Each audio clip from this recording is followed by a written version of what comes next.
Hi, good morning. Welcome to the Business Spotlight series. I'm here with Dale Rhodes from Yorkshire Building Control. How you doing, Dale? I'm good, thank you very much. You? Yeah, really good. Thanks. Thanks very much for joining us. So, if you, as always, could start us off with a little bit more background as to more specifically who you are, what you do, how long you've been doing it for, please, Dale. So, my name's Dale Rhodes, the managing director of Yorkshire Building Control, where uh, well, we used to be called approved inspectors. The last few years, we've recently been rebranded as registered building control approvers. If I say building control, everybody will know what that is. But we're Yeah, private building inspectors, so we provide building control services in York. Surrounding areas go across the Hull, do quite a lot in Leeds and Harrogate, and the surrounding areas up to Scarborough, Bridlington, and all the areas in the middle of that area. Really do a nice. do a few. We have a couple of clients that are national, like for instance, new warehouses, mezzanine floors in existing warehouses. Yeah, we're private building inspectors is the easiest way that everybody will understand what we do, I suppose.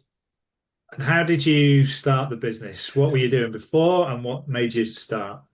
I left school and worked in architects' offices, so I was an architectural technician for 12 years, 14 years. I had a year out I went abroad for a year, and took a year out. I came back. I just, I fell out of love with it, to be honest with you. Yeah, And I wanted a change of career, so I went and worked at Rydale District Council, which is now North Yorkshire Building Control Partnership. I retrained. I went there when I was 25, I think, 26. So my years are a bit long. I maybe did the approved inspecting for about, sorry, the architectural technologies for about 9 years. So yeah, I went there when I was 25. Did a part-time degree, retrained to be a building inspector, was there for 5 years. I left when I was 30. I then went subcontracting for various different councils around the country, working for myself, and I carried on doing the architectural stuff on the side as well. So I was working for councils 3 days a week, worked for myself 2 days a week when I came back on a Thursday and a Friday. And then the recession hit, the subcontractors dried up. So I yeah. approached a number of approved inspectors, as they were called then, to see if there was anything I could do to help them. And approached Yorkshire Building Control. The then managing director was Steve Blades. He took me the easiest way to explain it is it was like a franchise basis. It wasn't a franchise, but that's the easiest way Mhm. everybody will get their heads around it. Yeah, yeah. That was in 2010, I think I started with that. Built up a big client base in and around York off my own back. And then once COVID hit, Steve um, decided he wanted to retire. So I bought the business off him along with two others. I'm the majority shareholder of it. We've since one guy's retired, and there's now three of us left. So yeah, I'm the majority shareholder of it. I'm the managing director. Two other directors, Keith, who runs the technical side with me. We have Wendy, who runs the admin side. Yeah, so I sort of fell into it if that makes sense. Yeah, I yeah. didn't really have any career path when I left the council. I just thought I'd go subcontracting and then fell into setting up as a Yorkshire Building Control or as a franchisee of Yorkshire Building Control and then ended up running the show. So yeah, that's how it sort of evolved. Good, a good history there. But you can't, it's kind of something that's built up over time. It wasn't where you jumped in, suddenly had, right, I've got to go and work for myself. Sometimes people take a big risk on, they don't know where the clients are coming from, or they just decide one day that they're going to go into business for themselves. Very much, I suppose, built up over a number of years based on your experience. Is that fair to say? It was, yes. I mean, when I started, I didn't have any. When I started with Yorkshire Building Control, I was doing architectural drawings, and at that time, you could, for what was Yeah. classed as minor work, you could do architectural drawings, and you could do the building control as well.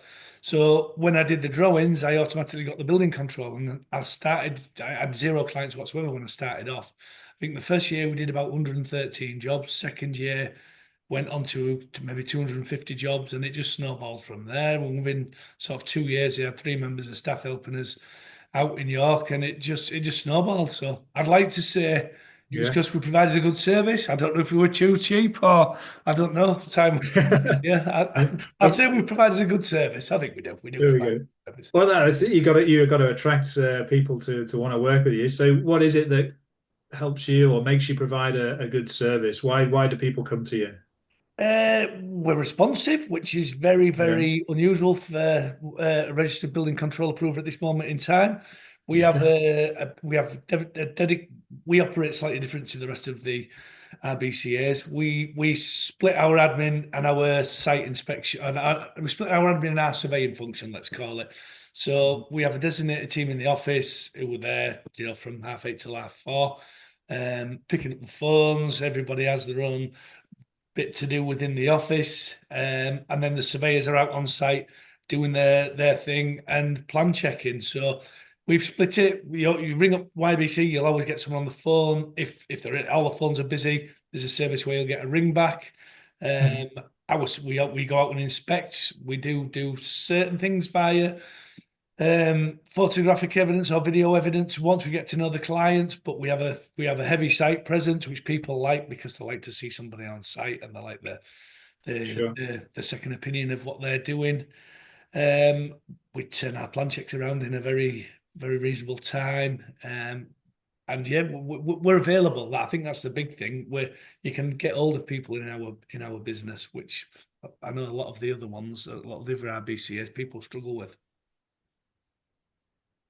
Sure, sure. So yeah, some good qualities there in terms of people wanting to use you. What's your journey been like today? If you could describe it in one word, I know you mentioned about going through a recession and things like that, but as a managing director, yeah, what's your business journey been like? Bit of a roller One or two coaster, words, to then be expand on honest. it. Yeah, a roller coaster, I Yeah, would say. We've had since we took over. There's been various different challenges. Our governing body, since I took over as MD, we were on a bit of an even keel, and then they brought in licensing or professional interviews and licensing for all our surveyors. So everybody who'd done the job for however many years had to then go and prove their worth to the health and safety executive with the fallout of Grenfell. Then our governing body changed, so we had to go through getting to know what your new governing body was at. We had an audit process in 2021, which was supposed to give us our license for 5 years. Then the new governing body, the HSE, came in, decided to audit everybody again. So we've literally just gone through our audit process again with the HSE. So we've not been left alone, to be honest with you, for 4 or 5 years. yeah, It's been a constant battle, and yeah, we passed our audit last year. I've just the first email I opened, in fact, on I think it was the 4th of January this year, was from the health and safety executive saying we've passed our audit. So that was a relief. That would have been a 6 month yeah, ordeal. but So yeah, yeah, we're on an even keel now. We just need a couple more members of staff, and we're yeah. good to go for 5 years, I think.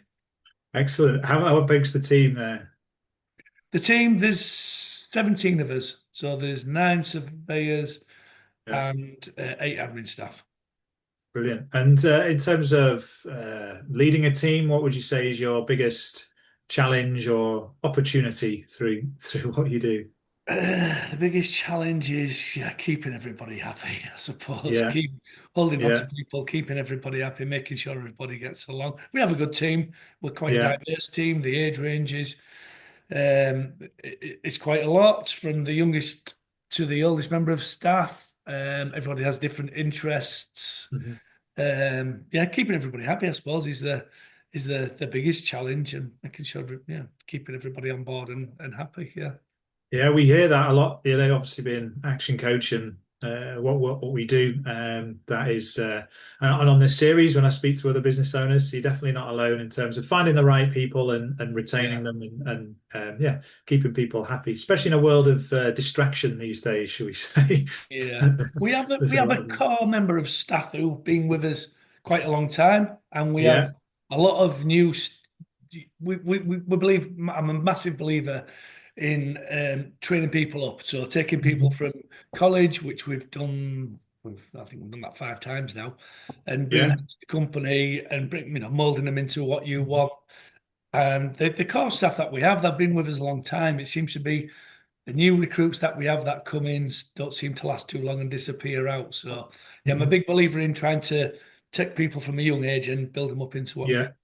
You, Brilliant. I think you learn what keeps them happy when they've done it that way. I think someone's Sure. been somewhere else, have the traits from a different business and bring them into yours, and they don't ordinarily fit with how we work as a business model and what we are. Then yeah, that seems to be our challenge, is holding on to new starters.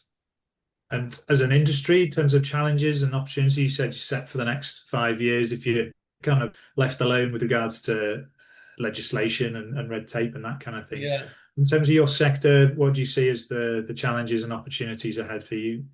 Getting more staff into it, because Yeah. there's been a lot of companies have gone popping, big companies as well in the last Mhm. few years. When the relicensing came in, a lot of the older members of staff just held their hands up and said, "I've had enough." There's a lot of core staff, or older staff in working for local authorities who Yeah.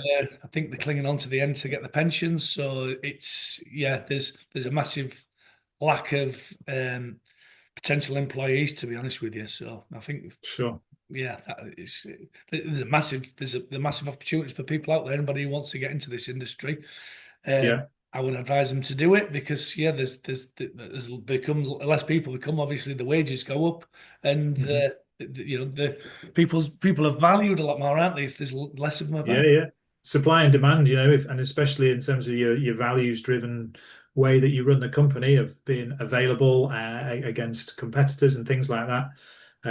And if you can run a tight ship in a in a market that has a lot of demand, then as Yeah, you said, the opportunity is there. If people want to take it though, that's the yeah, thing, isn't it? So in terms of your biggest business lesson, Dale, through running Yorkshire Building Control, what yeah. is that? My biggest business lesson, I would say, don't be afraid to have a go at it by yourself. Yeah. Yeah, yeah. Just you think it's a little bit out of your depth, push yourself out into beyond what you think is your limits and your capabilities. Don't be afraid to have a go. And what's the reason you choose that? It sounds like there's an expansion element to that in terms of if you found yourself doing things that you never sort of thought you would have done before if you hadn't taken that decision. Absolutely, yes, yeah. I think everyone has the limits and the boundaries, don't they? And I think if you push yourself a little bit past what you think you are capable of, you'll always manage to do it and succeed. If you have the right mindset for it. Nice. And what inspires you to do what you do, Dale? So to keep getting out of bed every morning and go through the applications and things and running a team Uh, and I servicing think customers. the knowing that you've got 16 people who are reliant for you to pay their mortgages and look Yeah, after their families and such, to like, yes, I'm here for that. yeah, yeah, Down. So that's a big motivator. Yeah, to keep your own family happy, and obviously yeah, we all like nice things, don't you? So I want to go on yeah, a couple of holidays a year and have a nice car and such like. So yeah, yeah.